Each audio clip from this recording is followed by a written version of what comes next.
దేవునికి మహిమ కలుగును గాక.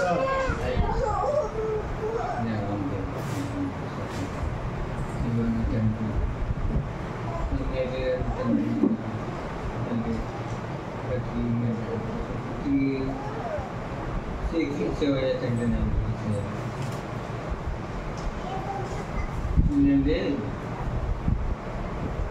దేవుని నా పెట్టిన అయితే మధ్యలో రకరకాలుగా తిరిగిన వాళ్ళని రకరకాలుగా ఆయన కూడా నన్ను ఎక్కువగా చూసి ఆయన కొట్టాడు. కొట్టి మళ్ళీ జన్మించి మళ్ళీ బతికి పక్కగట్టి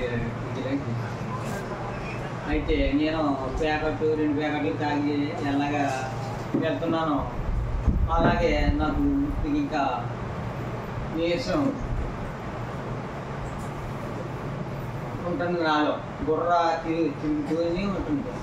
నేను ఎవరితో పలకరిస్తుంటే ఏం మాట్లాడుతున్నానో ఏం లేదు కూడా నాకు ఇంట్లో వెళ్తలేదు. అదే వాళ్ళ మీద వెళ్ళిపోతున్నాను. ఏసయ్యా తండ్రి అయినా అని నా మనసులో అలా అనుకుంటాంలో అలా తిరిగి వెళ్ళి ఆ రోడ్డు దాకా వెళ్ళి మళ్ళీ అలా వచ్చేస్తున్నాను. అయితే కొంతమంది వీళ్ళకి నీరసంగా ఉంటుందా లేకపోతే వీళ్ళకి ఏమన్నా పెరిగిందిగినా మళ్ళీ ఉచితం అన్నట్టుగా జనం అలాడేస్తున్నారు. అయితే నాలో ఉన్నారు మాత్రం దేవుడు మైతో కొట్టుకుని చెప్తున్నారు. కానీ ఇంకా మందులు చింగారి మీద వచ్చి ఇంతో తలకెత్తింది. శక్తి లేదు. శక్తిని కూడుకుంటున్నాను. ఆ దేవుడు ఇచ్చిన దేవుడు ఇచ్చిన శక్తితో అలా కూడుకుంటున్నాను. 11 రోజులకి 9 రోజులు నమ్మకం లేదు. అక్కడి నుంచి 9 రోజుల నుంచి మా అబ్బాయి కూడా నమ్మకం వచ్చింది. అప్పుడు ఇంకా అలాగా వేలాడుతూనే హాస్పిటల్ కాడ పర్లేదు బాబు ఇంటికి వెళ్ళి అన్న తర్వాత వాటి మళ్ళీ ఇంటికి వచ్చి రాగలిగి మళ్ళీ వచ్చి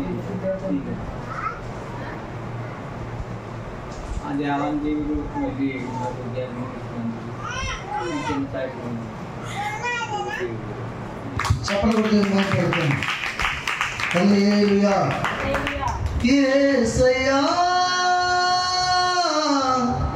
నా హృదయ స్పందన నీవే కదా యేసయ్యా.